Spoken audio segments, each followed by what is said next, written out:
Je suis ravie en tant que présidente du groupe d'échange RSE et vice-présidente de la DFCG de vous présenter le dernier né des programmes de formation s'inscrivant dans le parcours de formation finance durable de la DFCG. Comme vous le savez, l'adoption de la nouvelle norme européenne, la CSRD, est un sujet d'actualité pour les grandes entreprises et les sociétés cotées et le deviendra très vite pour de nombreuses entreprises de taille moyenne.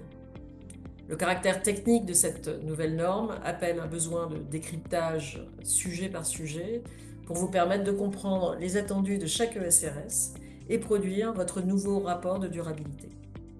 Cette formation, dont le titre est Comment appliquer la directive CSRD et déchiffrer et mettre en application les normes ESRS, répond à ce besoin. La DFCG a sollicité un grand cabinet de la place pour préparer cette formation.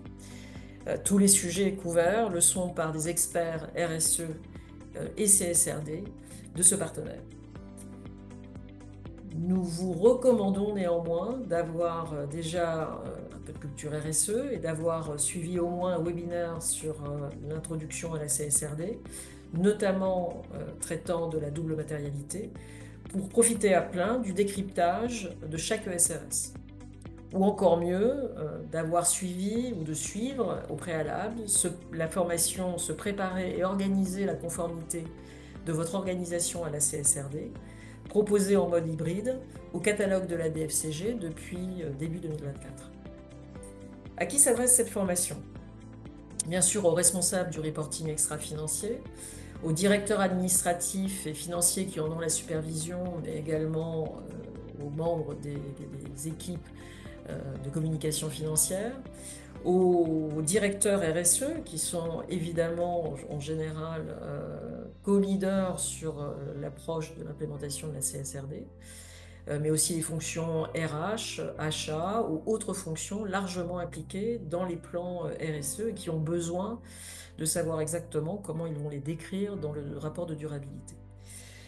C'est aussi adressé aux contrôleurs financiers, aux contrôleurs de gestion qui collaborent à l'établissement de ce nouveau reporting. Cette formation peut servir également aux consultants indépendants qui accompagneront un nombre important de sociétés éligibles dans les prochaines années. Les objectifs pédagogiques de cette formation sont les suivants. Évidemment, comprendre les objectifs de la norme et sa structure, maîtriser son vocabulaire, comprendre les attendus de chaque ESRS traitant de chaque sujet, pour préparer correctement le rapport de durabilité en fonction des enjeux matériels identifiés par la société qui est couverte.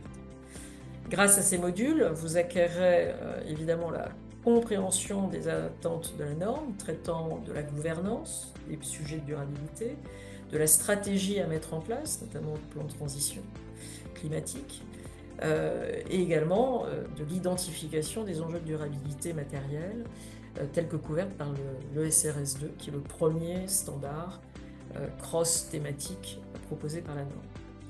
La connaissance approfondie des 10 normes ESRS couvrant les 3 piliers ESG, environnement, social et gouvernance.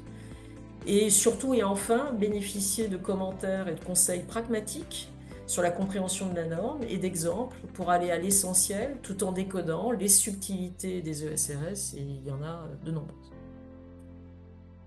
Nous espérons que vous serez nombreux à suivre ce nouveau programme qui vient compléter le parcours finance durable existant dans le catalogue de la DFCG, à la fois proposé en e-learning ou en présentiel, et qui prépare notre communauté financière aux enjeux de la durabilité.